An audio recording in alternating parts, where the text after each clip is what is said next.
हे कानाला खडा पार्ले बेक्समिथ मारी सहप्रस्तुत कानाला खडा को powered by Vaseline special partners Godrej number 1 आणि क्लिनिक प्लस शॅम्पू या कार्यक्रमाच्या पुढच्या भागात तुमचं सगळ्यांचं स्वागत. तुमच्या सगळ्यांबद्दल हक्कानी सांगू शकणारा एक माणूस आहे या जगात. तुम्ही जरी किती एकमेकांची बाजू उचलून धरत असलात तरी आमच्याकडे काही असे खास, मी नेहमी एवढे कपडे घालतो. आज मी फोल्ड केलं तर इथे माझा एक पत्ता आहे, तो बघा. ओके. ह्या दोघांबद्दल काय म्हणायचं, ते ऑन स्क्रीन जेवढे फनी आहेत त्याच्यापेक्षा डबल फनी घरात असतात. मला आठवतं एकदा मी आणि माझी आई जेव्हा मी लहान होतो, म्हणजे 10-12 वर्षाचा असेल कदाचित, आणि आम्ही एका खूप शांत बुक स्टोअरमध्ये गेलो आणि आम्ही दोघंही पुस्तकं वाचत होतो तिकडे आणि फिरत होतो पुस्तकं बघत, आणि खूप शांत जागा होती, खूपच शांत जागा होती. आणि तिला मला हाक मारायची होती, पण कशी मारणार शांत जागेत हाक? तर तिने फक्त जर माझं नाव म्हटलं असतं तर चाललं असतं, पण तिने शिट्टी मारली, जोरात शिट्टी मारली सगळ्या लोकांसमोर. त्या दिवशीपासून मी कानाला खडा लावला की हिच्याबरोबर कधी परत कुठल्याही लायब्ररीत किंवा पुस्तकाच्या दुकानात जाणार नाही. ऍक्च्युली अशा कुठल्याही ठिकाणी जाणार नाही जिकडे ती मला शिट्टी मारून बोलवू शकेल. आणि पप्पा, तर एक दिवस मला मम्मीने सांगितलं की जाऊन कुरमुरे आण चिवड्यासाठी. तर मला खूप आळस आला होता आणि पप्पा घरी होते आणि ते निघत होते कुठेतरी जायला, कुठल्या तरी दिनानाथला चालले होते मला वाटतं, कुठल्या तरी रिहर्सलसाठी का कशासाठी तरी. तर दिनानाथच्या जवळ कुरमुरे मिळतात. तर मी त्यांना म्हटलं, तुम्ही चाललाच आहात तर 2 पाकिटं कुरमुरे प्लीज घरी आणा. त्यांनी 2 किलो कुरमुरे आणले आणि मला याच्यावरती म्हणतायत की नाही, तू मला 2 किलोच म्हणालास, 2 पाकिटं म्हणाला नाहीस, असं म्हणून त्यांनी 2 किलो कुरमुरे आणले. मग पुढचे काही महिने आम्ही फक्त कुरमुऱ्याचा चिवडा खात होतो. तेव्हापासून मी कानाला खडा लावला की जर मला काही आणायला सांगितलं असेल ते मीच जाऊन आणीन आणि कोणालाही सांगेन, पण त्यांना सांगणार नाही. कलाकारांनी आपल्या मुलाला शिट्या मारून बोलावं ही कुठली पद्धत आहे? आय डोंट नो कसं माझ्याकडून झालं, पण त्याला इतकी लाज वाटली, इतकी लाज वाटली. अशी काहीतरी केलं असेल. मला असं वाटलं की ती हळू जाईल शिट्टी, पण सडनली एवढ्या मोठ्याने ती शिट्टी, एव्हरीबडी लुक्ड ॲट अस. आणि मी सॉरी, मी असं केलं, माझा मुलगा, तू सगळ्यांच्या समोर शिट्टी वाजवलीस, तू असं कसं करू शकलीस? म्हणजे ही जर शिट्टी आजी वाजवली असती ना तिने, तर कदाचित चित्र बदललं असतं. बरं ठीक आहे, तुम्ही का मामा 2 किलो कुरमुरे आणले? कुरमुरा बघितल्यानंतर तुम्हाला नाही कळलं की हे इतकं नसणार म्हणून? पण केवढे असतात, 2 टेम्पोच लागेल जवळजवळ. काय आता मग, बरं समजा मी 2 पाकिटं आणली असती आणि समजा जर पसंत नसती पडली तर त्याला नव्हे, हे काय 2च पाकिट आणली असं म्हटलं असतं तर मी आपले सेफ्टी म्हणून मी 2 किलो घेऊ. 2 किलो कुरमुरे कोणी आणतं होते का? साधारण? इमॅजिन कर, 2 किलो कुरमुरे. पुढचा चिवडा कोणाच्या अंगावर पडला बनवणं? बनवणं ते केलं तिने, खाणं तरी मी केलं ना, संपवणं तरी. काय कानाला खडी येते एकमेकांबद्दल? पुष्कळ आहे, तू सुरुवात कर. कोणी सुरुवात करावी असं वाटतं? थर्ड अंपायर आणि मॅच रेफरी, म्हणजे इथे सामना होणार आहे निश्चित. मी निघू? काय वाटतं डॉक्टर साहेब? काय कोणी सुरुवात करू दे, खडे तेवढेच होणार आहे. खडे काय आहेत ते आम्हाला माहिती आहे. तर काही नाही, आता ह्याच्या बाबतीत कानाला खडा सर्वात पहिला म्हणजे ना, इतकं ह्याला सगळीकडे वेळेवर जायचं असतं, इतकं वेळेवर जायचं असतं. तुम्ही सगळे जे वक्तशीरपणा आणि हेन तेन आणि त्याचं कौतुक करतात ना, बायकोला विचारा त्याचा किती त्रास होत असतो. ते झाला 5 मिनिटं उशीर, काय फरक पडतोय? पण नाही, मग ती पार्टी असेल, लग्न असेल, कितीतरी वेळा आम्ही नवरा नवरीच्या आधीही पोचलोय. काय खरं आहे आणि त्याच्यासाठी तुम्हाला इतकी कटकट करतो. म्हणजे तर तुला मी सांगतो, आता सपोज आपल्याला जायचंय संध्याकाळी 6 वाजता निघायचंय, म्हणजे कुठेतरी 7-7:30ला पोहोचायचं. हा 1.5 तास, हा जगात इथून त्या गल्लीत जायचं झालं तरी हा 1.5 तासाचं अंतर ठेवतो. आपल्याला 1.5 तास लागेल, आपल्याला 1.5 तास लागेल पोहोचायला. ठीक आहे, मग तो मला सकाळी 7 वाजल्यापासून सुरू करतो सांगायला, आज संध्याकाळी 6 वाजता निघायचं, आज संध्याकाळी 6 वाजता निघायचं. दर तासाभर बोलते संध्याकाळी 6 वाजता निघायचं. मग शेवटी मला येतो वैताग. एकदा तिला मी असंच म्हटलं, हे बघ आपल्याला ट्रेन पकडायची आहे. Don't throw that at me, गप्पा. Don't throw that at me. तेव्हाची गोष्ट, बरं तू बोल, मी सांगते त्यात. तेव्हाची गोष्ट वेगळी होती, वेगळी ऑफकोर्स वेगळी होती. गोष्ट कशी? तेव्हा नवरात्रीचे दिवस होते आणि तेव्हा जरा वेळ लागला जायला गाडीला, बिकॉज तिकडे रस्त्यात वेगवेगळ्या ठिकाणी मंडप लागलेले होते. ओके, काय नाही, मंडप बिंडप काही नाही, काही नाही. कुठलाही महोत्सव नव्हता त्यावेळेला. तर लवकर जाऊया त्यात काय. हिला एक असं वाटतं की नेहमी कुठलंही डिस्टन्स हे अर्ध्या तासातच आहे. आम्ही महालक्ष्मी ट्रेन पकडायला चाललो होतो आणि अशी आम्ही गेलो, ब्रिज चढत जात असताना अशी ट्रेन मस्त जाताना दिसली. म्हणजे तुम्ही यादोगी महाराज मधले धर्मेंद्र सारखे उभे खालून म्हटलं. आणि मग जे सुरू झालं ना, सुरू केलं. I really felt bad. आणि नंतर सगळ्यात सुरू होतो, जी ट्रेन मध्ये मस्त झोपून शांत हो. गेलो, ते झाला एसटीने आम्हाला जावं लागलं. एसटी म्हणजे बसने जावं लागलं शेवटी, धडपडत. त्यानंतर तर सगळं कानाला खडा लावला असेल ना कोणी तिने कसला कानाला खडा. एकदा तिचा प्रयोग होता कालिदासला. काय कालिदासला काय मुलुंडला, हं. हा का. आणि मी निघालो, माझा शिवाजी मंदिरला प्रयोग. तर निघालो म्हणून नंतर लक्षात आलं की ही काय पोचू शकत नाही प्रयोगाला. म्हणजे जवळजवळ 1-1.5 तास लेट पोचलीस ती. कुठलं नाटक राहिलं असतं सांग मला. शेवटी माझी गाडी मला हिला द्यावी लागली आणि मी रिक्षाने गेलो माहिती नाही मुंबईला. असं एकदाच झालं, पुन्हा असं होत नाही. असं पण एक एक दोनदा म्हणजे झालं? ह्याला सगळीकडे फार वेळेवर जायचं असतं. ह्याला ना दुसरं सांगू का, ह्याला सगळं घर स्वच्छ टापटीप नीटनेटकं हवं असतं, दुसऱ्यांनी केलेलं. असा काढलेला टॉवेल तो असा टाकतो, म्हणजे बादली तिकडे असते, तो असा पडतो. ओके, त्याला इथून इथे असा पडदा लावायचा असेल तरी तो ओरडेल, निवेदिता, समजा मी किचनमध्ये जेवायला येते, मी काय रे काय हवंय, हा जरा पडदा लाव ना. तो उठून तो मनुष्य तो पडदा लावणार नाही. कळलं?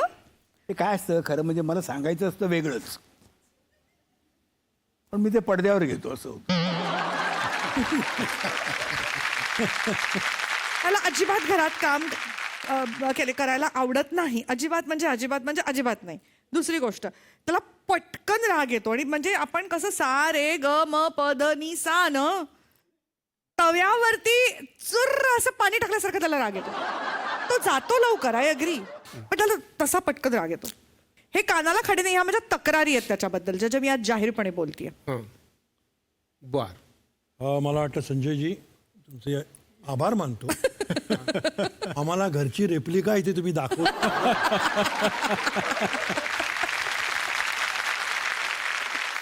एका नाटकासाठी आम्ही ती गाडी चालवत होती, मला वाटतं 118 एनी होती तेव्हा तुमच्याकडे. हो, आणि आमचं पार्ल्याला रिहर्सल होती, तर कोणी नव्हतं, शांत रस्ता होता. गाडीचा आवाज समजा एवढा असेल तर तो अचानक असा आवाज झाला. आवाज झाल्यानंतर आम्ही इकडे तिकडे बघितलं, त्याच्यावर निवेदिता एवढंच म्हणाली आणि आम्हाला पटलं ते, इडियट, वाटेल तिथे डिवायडर बांधतात. कारण तिने अरे पण डिवायडर मध्ये घातली होती गाडी. अरे पण- आता वाटते डिवायडर कशाला म्हणतात मध्ये. अरे हो, तो किती चुकणार, चुकून अरे. 2 फूट. पण त्या डिवायडर वरती पांढरे पट्टे मारायचे असतात. हीच गोष्ट माझ्या बाबतीत घडलेली आहे. गाडी एकदा चालवत होती, ही नवीन गाडी मला दाखवायला आणली.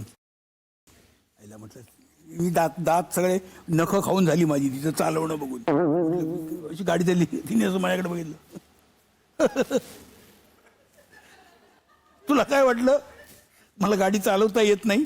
हे येत नाही हे संपेपर्यंत घड घड घड घड असा आवाज झाला. आणि गाडी डिवायडरवर उभी होती. तर काय होतं रे, आपल्याला एक चालवायची सवय असते ना, त्यामुळे हिचं ते भरपूर चाललं की आपले पाय असे होते. काही ना या वाताने हो, परत मी एवढे वर्ष कुठे आता ड्रायव्हिंग शिकत बसायचं परत. असं होतं रे, ब्रेक मारतो मी उगाच. हिला काही ना असं करून चालवत होतो. तेव्हा कानाला खडा तो आहे माझा की ही ड्रायव्हिंग करत असताना हिच्या बाजूला बसायचं नाही की. बरं, तुमच्या दोघांनाही सुनावणारी एक व्यक्ती आहे बघा, तिचा बाईट आपण बघूया. हाय अशोक, गेली कित्येक वर्ष आपण एकत्र काम करतोय. म्हणजे राईट फ्रॉम माझा पती करोडपती ते आत्मविश्वास, बाळाचे बाप ब्रह्मचारी, अलीकडे नवरा माझा नवसाचा, एकडाव धोबी पछाड. आणि जेव्हा कधी आपण एकत्र काम केलं तेव्हा आपले सिनेमे हिट झालेत. म्हणजे तुझी माझी जोडी तर हिट आहेच आहे. इनफॅक्ट सगळे नाही, निवेदिता सुद्धा हेच म्हणते ही बघ अशोकची हिरोईन आली म्हणून. तर अशोक, ह्या नात्याने मी तुला एक सल्ला देऊ इच्छिते. इनफॅक्ट तुला ह्या बाबतीत कानाला खडाच लाव.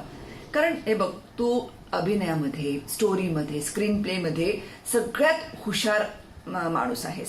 आणि नेहमीच तुला काही तोला मोलाची माणसं भेटणार नाहीयेत. म्हणजे मग ते दिग्दर्शक असो किंवा निर्माते असो किंवा सहकलाकार असो, ते कधी कधी सोयी भेटतील. पण हे बघ, मी काय करते, मी पेशन्स ठेवते. आणि मला वाटते की तू पण थोडासा पेशन्स ठेवत जा आणि आपल्या कलेनं करून घेत जा ना. कारण एनिवे सगळेच तुला रिस्पेक्ट करतात आणि तू जे सांगतोस ते सगळे ऐकतात. म्हणजे व्हॉट एव्हर जे तू सल्ला देतोस किंवा ज्या शॉर्ट बद्दल ज्या गोष्टी सांगतोस त्या खरंच अप्रिशिएशनच्या असतात. म्हणजे खूप छान असतात त्या गोष्टी. त्यामुळे आपोआप त्याच घडतात. मग तू पेशन्स ठेव आणि कानाला खडा लाव सरळ, की असे प्रोजेक्ट्सच करायचे नाहीत ज्याच्यामध्ये तुला डाऊट आहे की ती मंडळी कितपत हुशार आहेत किंवा नाही आहेत, काय पण जे पण आहे. आणि मी निवेदिताला एक सांगू इच्छिते की तू खूप छान ठेवलेस स्वतःला, फिट आहेस. आणि अशोकही खूप फिट आहे. दोघांनी तुमच्या फिटनेससाठी आणि तुमच्या इतक्या वर्षाच्या छान छान करिअरसाठी सलाम. थँक्यू.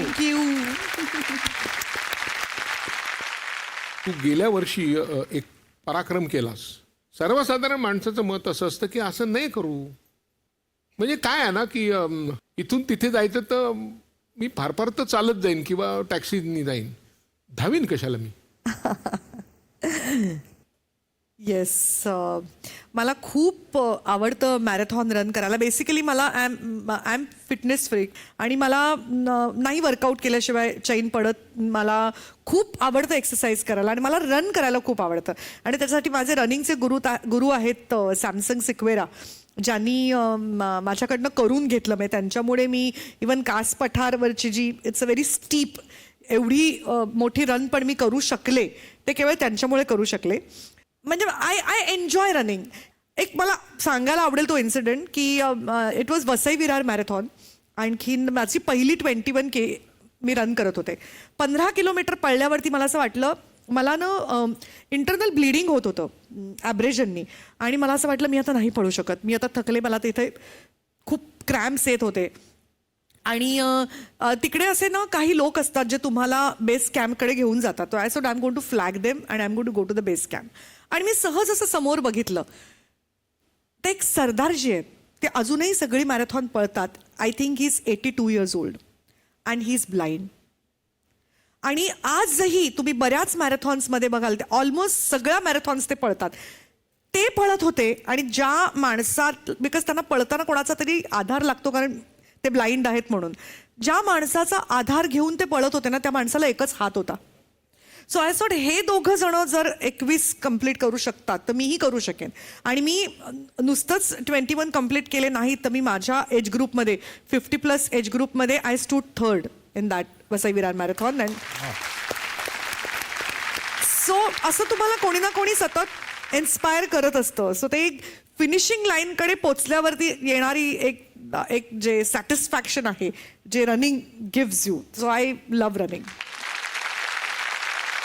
काय आहे की एका नाटकात एक वाक्य होतं की खिडकीबारीची रंगीत दृश्य बघायचं एक वय असतं, 40 हे ते नव्हे. त्या एक तिकडे जी मान डोलवली जाते. नाही, मी पळायला सुरुवात केली 50व्या वर्षी. पण मला असं वाटतं कुठलीही गोष्ट करायला ना, म्हणजे मी त्याच्यासाठी अशोक हा माझा गुरु मानेन की I think he has proved that age is just a number.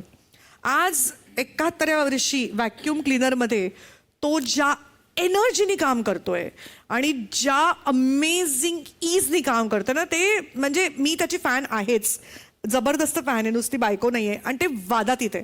So हा उलट फिटनेस किंवा शिस्त जे काही आहे ते मी त्याच्याकडनं शिकले.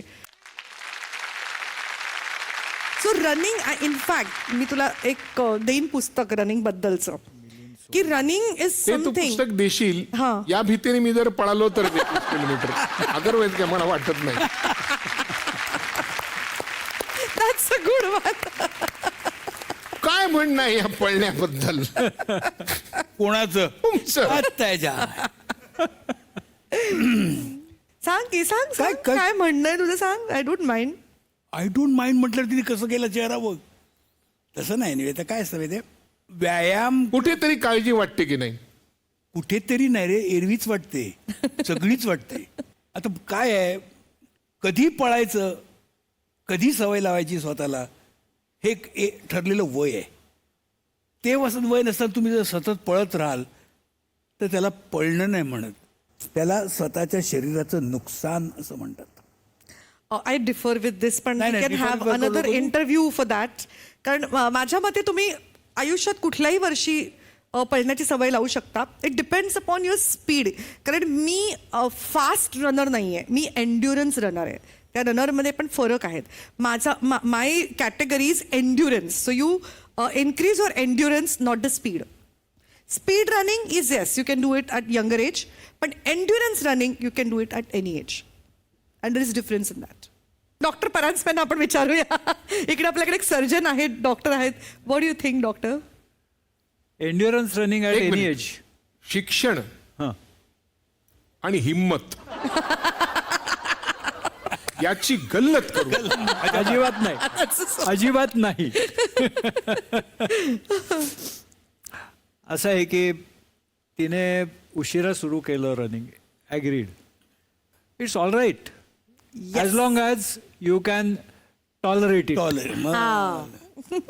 पण जनरली ऑर्थोपेडिक सर्जन्सचं असं म्हणणं असतं की 50 नंतर गुडघ्याची काळजी घ्यायला पाहिजे. ओके, बरं ठीक आहे, चला आपण असं गृहीत धरूया की तुझ्यासाठी ते बरोबर आहे. आम्ही जेव्हा एक दोनदा जे ऐकलं तेव्हा आम्ही काही आजकालची आपली ओळख नाहीये. जेव्हा खरंच आपलं पळायचं वय होतं तेव्हापासून आपण एकमेकांना ओळखतो. हो. हे बरोबर नाही, एवढंच म्हणतो मी. काळजी घे एवढंच म्हणणं आहे. तुझी सवय त्यांना खटकते थोडीशी, तशी त्यांची एक सवय आहे, ती काय खटकते ते आपण जरा बघूया. नमस्कार मामा, तुम्ही आज कानाला खडामध्ये आलायत, मस्त वाटतंय ना. बाय द वे, मी कोण? ही एक गंमतच आहे. म्हणजे मामा मला अत्यंत लाडाच्या प्रेमाच्या 2 नावांनी ओळखतात, हाक मारतात. ते मला निर्मिती सावंत म्हणून ओळखत नाही, निर्मिती सावंत म्हणून हाक मारत नाही. आणि मग मामांची जी काय इंटरव्ह्यूमध्ये गोची होते ती आम्ही सगळ्यांनी अनुभवलेली आहे प्रत्यक्ष. म्हणजे होतं असं की आता आमचं नवीन नाटक सुरू आहे व्हॅक्यूम क्लीनर. त्याच्या मुलाखतींसाठी लोक येतात आणि मग मामा मुलाखत देत असतात आणि खूप छान विषय आहे, चिन्मय मांडलेकरने असं लिहिलं आहे, ही मुलं खूप छान कामं करतात आणि सगळ्यात महत्त्वाचं म्हणजे तुमची लाडकी त्यांना माझं नाव आठवत नाही. मामा सांगा माझं नाव काय आहे तुम्ही लाडाने ठेवलेलं. आणि दुसरी गोष्ट, नाटकाच्या रिहर्सल्सना हा माणूस खूप खूप लवकर येतो. म्हणजे कसं आहे, मी पण बऱ्यापैकी शिस्तीची ॲक्ट्रेस आहे, त्यामुळे 9ची रिहर्सल असेल तर 9, 9:05, 9:10, फार फार तर 9:15 याच्या पलीकडे आपण जात नाही. म्हणजे मी जात नाही, कारण मुंबईतल्या ट्रॅफिक लक्षात घेता तेवढा वेळ तर गृहीत धरलेला असतो. पण काय करू या माणसाला, हा माणूस 9ची रिहर्सल असेल तर 8:45ला येतो, 10ची रिहर्सल असेल तर 9:45ला येतो. मी ना कानाला खडा लावलं की नाही, आपण आता मामा आहेत या नाटकात व्हॅक्यूम क्लीनरमध्ये, त्यामुळे आपण आता वेळेवर पोचायला पाहिजे. काय वाटेल ते झालं तरी आपण 10च्या रिहर्सलला 10ला पोचलं पाहिजे असं मी ठरवलं. आणि करेक्ट डॉट 10ला मी तिथे पोचले तर हा माणूस तिथे हजर. म्हटलं काय मामा, आता मी 10 वाजता करेक्ट आले रिहर्सलला तर तरी पण तुम्ही इथे आहात. तर ते म्हणाले हो ग, आज जरा उशीरच झाला, मी 9:50ला आलो. काय करावं या माणसाचं. एक बरं आहे, शिकलो आम्ही की 10च्या रिहर्सलला 10:05, 10:10 ही चालत नाहीत, 10लाच या. थँक्यू मामा. आता तिला बघितल्यानंतर मला तेच म्हणायला सुचतं, त्याला मी काय करू. बरं, तिचं निर्मिती हे नाव इतकं कठीण आहे बोलायला, पण त्यापेक्षा जाडे किती स्वस्त आहे की नाही, मस्त आहे. मग त्यापेक्षा कृषकन्या वगैरे असं काही म्हटलं हे तर? मी म्हणतो तिला. कृषकद्या. मी तिला कृषकन्याच म्हणतो. ही अशी कशी निर्मिती हा प्रश्न येतो, त्यामुळे नाव तो आठवतो. संस्कृत नाव हा, आहे, विसरायला नको. संस्कृत नाव आहे कृषकन्या. चांगलं आहे. पण ते कृषकन्या म्हणत राहण्यापेक्षा सोपं नाही ना एवढं म्हणणं. जाडे मस्त ना, हे जाडे, तसं काय हे फरक पडत नाही त्यांनी. हा, आता होतं असं की कधी आठवत नाही नाव, कारण मला म्हणायची सवय नसल्यामुळे आठवत नाही. दुसरा जो प्रश्न आहे वेळेवर वेळेच्या आधी यायचा, हे काय होणार नाही. आणि ते पुन्हा एकदा नवीन सद्गुण वगैरे आता तो नाही होणार नाही. त्याच्यासाठी उशिरा येणं हा दुर्गुण या वयात आता कुठे ते परत तो नव्याने सुरू करणार. त्याचे तर बाकीच्यांनी कृपा करून त्यांचे जे कोणी सहकलाकार आहेत त्यांनी वेळेवर यावं. मी सुद्धा त्यांच्याबरोबर एका नाटकात काम केलं होतं, तेव्हापासून मी कानाला खडा लावला की 1 तास आधी. त्यानंतर त्यांच्याबरोबर मी काम करत नव्हतो तेव्हा मी कधीही वेळेवर यायचो नाही, पण त्यांच्यावर काम केल्यानंतर जेव्हा मला पटलं तेव्हा त्याच्यानंतर मी 3-4 नाटकं केली. मी प्रत्येक प्रयोगाला आजही 1 तास आधी जातो. वाव. आणि आम्ही कानाला खडा लावलाय. आणि ह्याच्यासाठी मला कष्ट घ्यायला लागले नाहीत, हे आपोआप होतं. आणि त्याच्यासाठी एक आहे म्हणजे की तिथे आपण गेल्यानंतर लोकांसाठी आपण करतोय हे एकदा मनात आणलं ना खरं आहे. की मला वाटतं नाही तुमच्याच्याने कधी उशिरा जाणं होणार.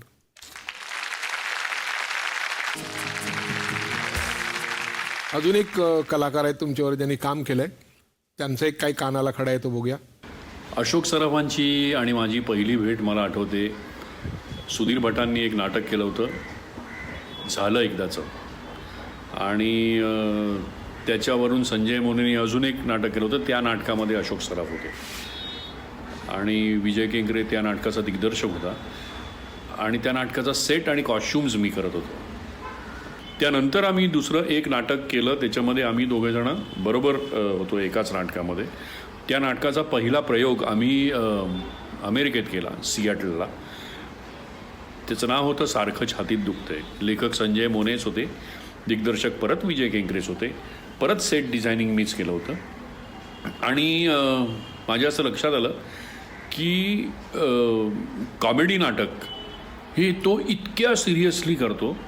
आणि मला नेहमी नवल वाटायचं इतका सिरियस काय हा माणूस, की प्रत्येक वेळेला तो 1 तास आधी यायचा तिथे आणि त्याचं सगळं प्रॉपर्टीज, त्याचे सगळे कॉस्ट्युम्स आणि हे ते सगळं पूर्ण चेक करायचा, त्याशिवाय तो बेल द्यायचा नाही. म्हटलं इतका सिरियस आणि असं का हे आहे. त्याचं उत्तर मला एक दिवस त्यांनीच दिलं. एक आमचा प्रयोग होता मुंबईमध्येच इथे आणि सेट लागायला थोडा उशीर झाला. सेट लागत होता, माझ्यामध्ये टेम्पो उशीर आला किंवा काहीतरी असं झालं. आणि बाहेर लोक मग ते टाळ्या वाजवतात किंवा मग हे असं ते बोलायला लागतात. आणि अशोक सराफ भयंकर चिडले आणि ते म्हणाले की आत्ताच्या आत्ता नाटक सुरू करा, आत्ताच्या आत्ता 5 मिनिटाच्या आत हे सुरू झालं पाहिजे. म्हटलं अशोक अहो तो सेट लागून व्हायचा आहे, त्याच्यानंतर आपण नाटक सुरू करणार आपण. तर तो म्हणाला नाही, तुम्हाला लक्षात येत नाही, कॉमेडीला आलेला प्रेक्षक जर अशा पद्धतीने रिॲक्ट व्हायला लागला नाटकाच्या आधीच, तर पडदा उघडल्यानंतर त्यांना परत हसवण्याच्या ट्रॅकवर नेण्यासाठी रक्त आटवायला लागतं. कॉमेडी ही अत्यंत सिरियसली करायची गोष्ट आहे, ती अशी लोकांना वाटती गंमत, तसं नाही आहे ते. आणि त्यावेळेला मला पटलं आणि कानाला खडा लावला की यानंतर परत अशा पद्धतीच्या नाटकामध्ये कधीही उशीर होता कामा नये.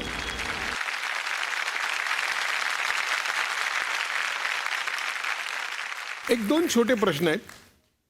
बरेच वेळेला असं होतं की विनोदी कलाकार असतो तो विनोदी कलाकार झाल्यानंतर त्याच भूमिका करत जातो त्याला भीती वाटते. त्याला असं वाटतं की आपण जर विनोदी भूमिका केल्या नाहीत आता आणि वेगळ्या भूमिका केल्यात तर मग आपल्याकडे लोक पाठ फिरवतील. बहुरूपी नावाचा चित्रपट केलात तुम्ही, सुशीला नावाचा चित्रपट केलात तुम्ही. त्यावेळेला ही भीती नाही वाटली की आपण आता विनोदी काम करत नाही आहोत, ऐन भरात असताना ज्याला आपण म्हणतो ना प्रतिमा तुटेल्याची भीती नाही वाटली? किंवा त्याच्या मागचा विचार काय होता? काय माहिती आपल्याकडे तीच एक मोठी गोष्ट आहे, प्रतिमा, इमेज असं आपण ज्याला म्हणतो ना. एकदा तुम्ही त्या इमेजमध्ये अडकलात की त्यातून बाहेर पडणे फार कठीण असतं. ते तुम्ही प्रयत्नपूर्वक त्याच्यातून बाहेर पडलं पाहिजे. पण मुळात काय माहिती, कॉमेडियन मी नाही आहे. मी कॉमेडियन नाही आहे, मी कॉमेडी करतो. तो माझ्या एक अभिनयाचा भाग आहे म्हणून मी ती सिरियसली करतो. मला तो पोर्शन तेवढा एक दाखवायचा आहे, भाग एक तो दाखवायचा असतो, तो म्हणून मी तो सिरियसली करतो. कारण मी मुळात कॉमेडियन नाही आहे, मी आर्टिस्ट आहे, मी कॅरेक्टर आर्टिस्ट आहे. मी सगळे प्रकारचं मी करू शकतो हे मला त्याचं सांगायचं आहे फक्त बस. मी आता कितपत करू शकतो आणि किती चांगलं करू शकतो का वाईट करू शकतो हा भाग वेगळा. पण मी एकच प्रकार न करता मी आणखी जसा कॉमेडी एक भाग आहे माझा तसा माझा सिरियस पण आहे. विलन पण मी करू शकतो, सेंटिमेंटल पण करू शकतो किंवा असा मॅड आहे असं पण मी करू शकतो. हे मला फक्त सांगायचं दाखवायचं आहे. हे काय तुम्ही स्वतःहून अडकत नसता, लोक तुम्हाला अडकवतात कित्येक वेळा. कारण तुम्ही लोकांना सवय लावलेली असते ती की हे बघा हे तुम्हाला सारखी कॉमेडी. बरं त्या कॉमेडीसुद्धा काय होतं, त्या कॉमेडीतसुद्धा तुम्ही जर व्हरायटी शोधलीत ना तर त्याचा काहीतरी फायदा आहे. एकाच पद्धतीने जर तुम्ही कॉमेडी करायला तर ते गेलं फुकट. कॅरेक्टरला धरून तुम्ही करायला पाहिजे. कारण मुळात कॅरेक्टरला धरून जर तुम्ही केलं कुठली प्रकार केला तर तो लोकांना आवडलाच पाहिजे. आता मी माझ्या नवीन नाटकामध्ये मी दाखवलं, मी आता हे करतोय व्हॅक्युम क्लिनर. आता व्हॅक्युम क्लिनरमध्ये पहिल्यांदा जो आहे तो सरफला माणूस आहे, डोक्याने एकदम भडक माणूस आहे. तर भडक माणसाची बोलण्याची रेंज, भडक माणसाची बोलण्याची स्टाईल, त्याचं एकंदर चेहऱ्याचा आहे काय त्याच्या एक्सप्रेशन असतील हा सगळा करून करतो. त्याच्या टोटली अगेन्स्ट माझं सेकंड ॲक्टमधलं हे आहे. त्या तो त्या कसा वेगळा त्याच्यात होईल हा दोन्हीमधला डिफरन्स दाखवण्याचा मी प्रयत्न करतो. काय मामा, तुम्ही एक स्टार आहात, सुपरस्टार म्हणून सिद्ध झालात. आता तुम्हाला सुपरस्टार म्हटलं काय नाही म्हटलं काय तुम्हाला काही फरक पडत नाही. सेलिब्रिटी म्हटलं तर थोडा अपमान झाल्यासारखं वाटतं का? उगाच तर शिवी दिल्यासारखं वाटतं. नाही पण मला आपला आर्टिस्ट म्हटलं तर मला आवडतं की हा एक बऱ्यापैकी आर्टिस्ट आहे असं एवढंही म्हटलं तरी चालतं. मला असं म्हटलं नाही तरी चालेल. पण हा एक कुठलाही रोल बऱ्यापैकी करतो, ठीक आहे चालेल मला. सेलिब्रिटी म्हणजे मी काय सेलिब्रिटी म्हटलं ना की ते सगळं तुमचं कर्तृत्व थोडं पाणी घालून पातळ केल्यासारखं नाही वाटत? तेच होतंय की उगाच त्याला भडक रंग दिल्यासारखं वाटतो, तसं नको आहे ते. बरेच वेळेला आपण विनोदी काम करणाऱ्या माणसांना गंभीर भूमिका करणाऱ्या माणसा एवढा मान मिळत नाही. तो मान मिळावा आणि लोकांच्या मनात त्याचा पूर्णपणे ते रुजावं की लोकांचा दृष्टिकोन बदलावा, याच्यासाठी तुम्ही काय सांगाल? कॉमेडी ही गोष्ट सिरियसलीच करण्यासारखी आहे, जास्त सिरियसली करण्यासारखी आहे. कारण अशी कॉमेडी तुम्ही सिरियसमध्ये तुम्ही काही करू शकाल पण कॉमेडी तसं करणं फार कठीण आहे. आणि दुसरी गोष्ट म्हणजे इतकी वर्ष तुम्ही जे सगळं टिकून ठेवलंय याच्यासाठी नेमकं काय केलंय तुम्ही? एकच आहे फक्त, लगन. एकच झापट लावलेल्या घोड्यासारखं आहे माझं. मला एवढंच फक्त दिसतं. ती कॅरेक्टर्स मला फक्त दिसते. मी ते कॅरेक्टर खुलवण्यासाठी काय काय करता येईल, ती कॅरेक्टर लोकांना जास्तीत जास्त पटणं हे महत्त्वाचं आहे सगळ्यात. ती पटवण्यासाठी काय काय करता येईल हाच माझा नेहमी दृष्टिकोन राहिला आत्तापर्यंत. आता बरेच सोर्सेस झालेले आहेत, काही इथे प्रोग्रामला जा तिथे प्रोग्रामला जा, हे काही खरं नाही. म्हणजे सुपाऱ्या म्हणतात. सुपाऱ्या म्हणून एक नवीन नाव आलेलं आहे त्याला. काय असतं, जेव्हा तुम्ही लोकांना दिसता आणि जेव्हा तुम्हाला अप्रूप वाटत असतं त्यावेळेला ते अप्रूप वाटणं राहू द्या. तुम्ही रेअर व्हा. तुम्ही दिसाच कमी, नजरेसच कमी पडा. कमी पडा. म्हणजे तुम्ही जाऊच नका असं नव्हे, पण तुम्ही मी काहीतरी आहे असं दाखवण्याचा कधीही प्रयत्न करू नका. Very nice. जितके तुम्ही लोकांना कमी दिसाल तितकं तुमच्याबद्दल आदर तुम्हाला जास्ती वाटेल लोकांना, असा माझा अनुभव आहे. जास्ती कुठल्या ह्याला फंक्शनला गेलाय, कुठल्या ह्याला समारंभाला गेला असं मी दिसत नाही कुठे जास्ती. तर मला ते नाही आवडत. कारण काय होतं मग तो अरे हा असं होतं, अरे हा असं होतं का मला कधी. अहो राहिलं पाहिजे हा, कमीत हो, कायम. हो, हे. आणि माझ्या मते कुणीच अरे अशोक असं ऐकलंच नसेल नाही. कधीच नाही. पटकन दोघांनी एक गुण सांगा ज्यामुळे इतके कानाला खडे लागल्यानंतर सुद्धा आज 30 वर्ष आणि पुढे अजून 30 वर्ष सुद्धा एकत्र राहायची तुमची इच्छा आहे मनापासून. त्याचा सर्वात म्हणजे मला असं वाटतं अशोकचं जे एखाद्या माणसासाठी पण समर्पित होणं आहे ना त्याचं, की ही इज ॲक्सेप्ट केलं एखादी गोष्ट की तो त्याचं 200% देतो त्याच्यातलं त्या व्यक्तीसाठी. मग ते घर असू दे, बायको असू दे, मुलगा असू दे, तो 200% त्याचं कधी तो विवर होणार नाही, कधी प्रलोभनांना तो बळीच पडणार नाही. तर त्याचं जे एक 100% कमिटमेंट आणि एक कम्प्लिटली झोकून देऊन प्रेम करण्याची जी त्याची कपॅसिटी आहे ती म्हणजे वादातीत आहे. मामा तुमचं काय? मी जेव्हा हिच्याशी लग्न केलं, स्टार त्यावेळची हिरोईन, थोडासा काय नाही म्हटलं तरी थोडासा असे किंतु असतोच ना, की एक वेगळंच एक जीवन जगण्याची सवय असलेलं कसं होईल. पण या बाईनी जे काय करून दाखवलं ना माझ्या आयुष्यात, त्याला काही तोडच नाही हो. म्हणजे माझ्या घरातल्या सगळ्यांना तिने आपल्या बाजूने वळवलंय. माझ्या सगळ्या नातेवाईकांना, माझे जे सगळे भावंड आहेत माझे त्यांचे वाणीकडून सगळे हे तिला फॉर आहेत माझ्यापेक्षा. हे केवढी अचिव्हमेंट आहे हो.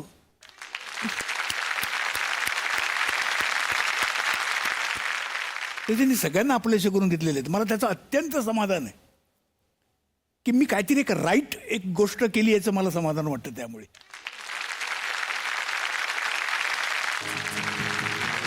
आता आपलं एक माझा खडा माझं मत 5 प्रश्न विचारेन मी दोघांनाही आणि त्याचे पर्याय आहेत, त्याला उत्तर एकच आहे.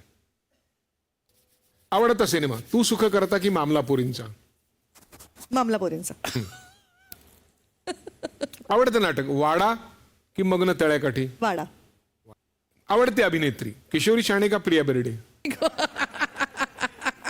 नाही रे असं सांगताय. सांगणार मी, मला दोघी आवडतात. प्रिया बेर्डे चाललं. आवडता अभिनेता सचिन खेडेकर की वैभव मांगले? बापरे, नाही सांगू शकत मी.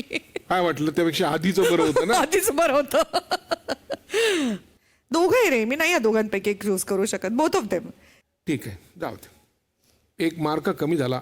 बरं, आता मामांची फॅन म्हणून उत्तर आहे, येस बॉस की करण अर्जुन? करण अर्जुन. अत्यंत खेदाने मला सांगावं असं वाटतं की आमची निवेदिता जी आयुष्यातल्या सगळ्या परीक्षांमध्ये उत्तम इथे पास नापास झाली, झालीये. या अत्यंत छोट्या अशा एका वळणावरती सपशेल पराभवतीनं पत्करायला. चल आता मला ऐकू दे ह्याची. मामा, हो. हा तेच ना, ऐकू दे ना काय उत्तर देतोय तो ते. हा, तुम्ही दोघांबरोबर काम केलं म्हणून विचारतो, सलमान खान की शाहरुख खान? शाहरुख वादच नाही. अभिनय म्हणजे- आणि एकंदर मेहनत याच्या बाबतीत शाहरुखला हे काय माहिती आहे ना निवेदिता, हे तो मराठीचा बादशाह हिंदीच्या बादशाहला देणार ना झुकतं मान.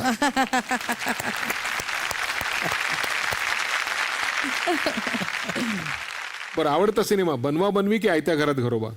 आयत्या घरात गरोबा. लोकांच्या दृष्टीने बनवा बनवा सॉलिड आहे, म्हणजे अजरामर आहे. हं. पण पिक्चर as सच बघायला गेलं, फिल्म म्हणून तर आयत्या घरात गरोबा. बरं, कोणाचं नाटक बघायला आवडेल, प्रशांत दामले की भरत जाधव? अशोक सराफचं. ते आपण नाही बघू शकत ना, पण मी जे बोलणार कमी लोकांना याचा अर्थ कळेल, परंतु brilliant brilliant brilliant brilliant brilliant. याचं उत्तर नाही दिलं तरी चालेल. चला, ब्रिलियंट. आवडता दिग्दर्शक अमोल पालेकर का पुरुषोत्तम बेर्डे? ऐ ग काय असं तुम्ही स्वतः काम केल्याशिवाय तुम्हाला त्याचा अनुभव येत नाही कोण कितपत आहे. अमोलकडे मी एकदाच काम केलंय तेव्हा मला जास्ती मी पुरुषोत्तम बेर्डेलाही देईन. तो ज्ञानी नसेल मोठा, पण दिग्दर्शक म्हणून मी त्याला जास्ती मार्क देईन. आवडता दिग्दर्शक अजून एक ऑप्शन आहे, महेश कोठारे की सचिन पिळगावकर?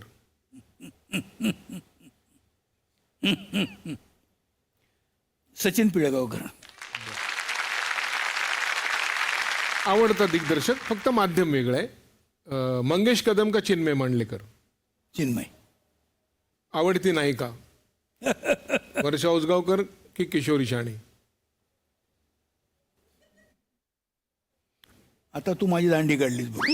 आता मी Reasoning. इंटरेस्टिंगली ऐकतेय काय कोणाचं नाव घेतोय बघूया. पण वर्षाने माझ्याबरोबर बरेच पिक्चर केलेले आहेत आणि वर्षाचं तिच्याबरोबर काम करताना आलेला अनुभव आणि किशोरीबरोबर मी बरेच पिक्चर केले तिच्यावर करण्याचा दोघी सेम कॅटेगरीचे आहेत.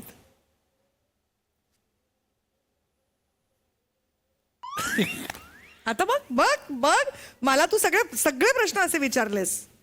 पण एन्थुझियाझम असं जर म्हणशील, सगळ्यात जी महत्त्वाची गोष्ट असते आर्टिस्टच्या बाबतीत, हे जास्त एन्थुझियाझम मला किशोरीमध्ये सापडतं. या सगळ्या प्रवासामध्ये आपल्या अनेक गोष्टी घडलेल्या असतात. कधी आपल्याला दखल घ्यायला वेळ होतो, कधी नाही. घरच्यांकडे दुर्लक्ष झालेलं असतं, काही आपण बोललेलं असतो ते घडत नाही, मग ते राहून जातं नाही बोलतायत. तर असं ज्याला आपण थोडक्यात कन्फ्युशन म्हणू, किंवा तुला काही सांगायचं असेल तुम्हाला दोघांनाही की नाही हे असं असं केलं पाहिजे, हे असं असं झालं पाहिजे, जे काही तुम्हाला सांगायचं असेल ते त्यासाठी तुमच्याकडे वेळ आहे. हा मला फक्त एवढं सांगायचं वाटतं की मी काही आय डोंट थिंक मी काही खूप काही कमवलंय, खूप काही मिळवलंय असं नाही, पण मी खूप लोकांबरोबर काम केलंय आणि ते काम करताना त्या प्रवासामध्ये ना खूप कधी कटू अनुभव आलेत. मी आता त्यांची नावं न घेता सांगेन. माझा रोल चांगला होतोय म्हणून एका खूप मोठ्या जाणकार अभिनेत्रीने ते नाटक येऊच दिलं नाहीये. किंवा मी एक सिरियल करत असताना एका सहपुरुष अभिनेत्याकडनं असं झालंय की मुद्दामूनच हसायचं माझ्या सीन्समध्ये का तर माझा रोल चांगला होतोय, पुन्हा पुन्हा रिटेक्स केले पाहिजेत. सो मला असं म्हणायचं त्याच्यामध्ये आता मी अनुभवानी मोठी आहे, काही वयानी मोठी आहे म्हणून आणखी नवीन कलाकारांबरोबर काम करते, तर मी अतिशय कॉन्शियसली हे माझ्याकडून कधी होऊ न देण्याची काळजी घेते. जी मला असं वाटतं माझ्या बरोबरीच्या ज्या आता सहकलाकार आहेत, ज्या सगळ्या एक थोडा आम्ही आता एक लिटल एज ग्रुप वाईज मोठ्या कलाकार म्हणून गणले जातो आणि आमच्याबरोबर बरेच नवीन कलाकार काम करत येतात. तर माझ्यासारख्या सगळ्याच कलाकारांनी आमच्या एज ग्रुपच्या ह्याची काळजी घेतली पाहिजे की नवीन आलेल्या मुलांना तुम्ही कॉन्फिडन्स दिला पाहिजे. त्यांच्याबरोबर काम करताना त्यांना जर काही येत नसेल, काही चुकत असेल तर ॲडजस्ट केलं पाहिजे, त्यांना समजावून सांगितलं पाहिजे.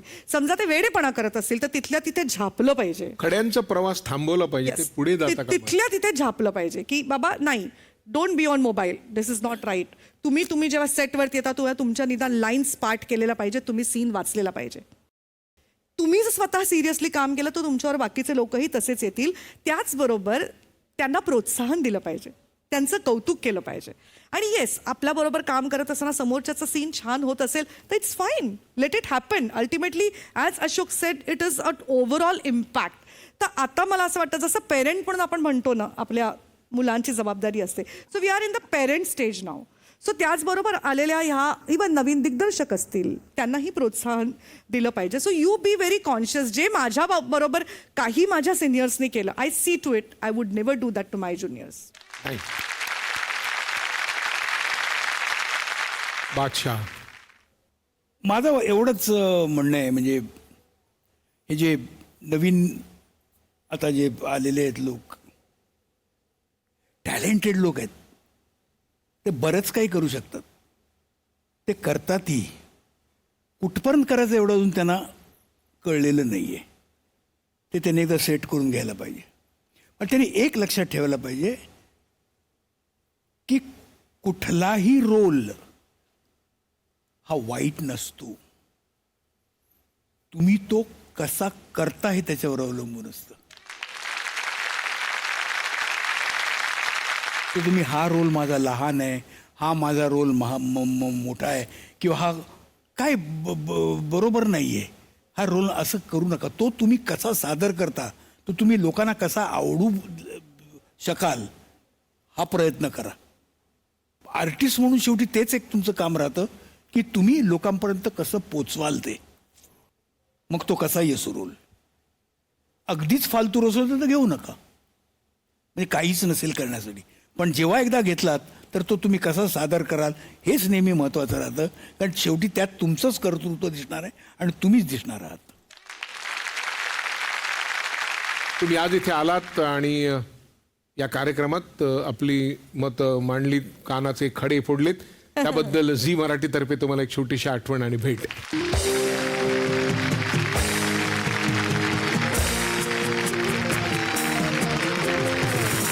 आज निवेदिता सराफ आणि अशोक सराफ या जोडीला तुम्ही इथे पाहिलं. यांची जोडी पडद्यावर जितकी सुपर हिट आहे तितकेच पडद्यामागे घरात सुद्धा सुपर डुपर हिट आहे. त्यात कानाचे खडे आहेतच, पण महत्व त्या खड्यांना नाहीये तर त्यांच्यातल्या प्रेमाला आहे. तुम्ही जर कानाच्या खड्यांना महत्व देऊन एकमेकांच्या जीवावर उठत असाल तर पुन्हा कानाला खडा लावा आणि यांचा आदर्श समोर ठेवून बघा, कल्याण होईल. तसं वागलत ना तर तुम्हाला तुमचं काम आणि घर यांचं समतोल साधता येईल. या सुपरहिट जोडीला सलाम करून आपण शुभेच्छा देऊया आणि आजच्या भागात इथेच थांबूया. परत भेटूया याच कार्यक्रमात ज्याचं नाव आहे पार्ले बेक्समिथ मारी सह प्रस्तुत कानाला खडा, को powered by Vaseline, special partners Godrej number 1 आणि क्लिनिक प्लस शॅम्पू.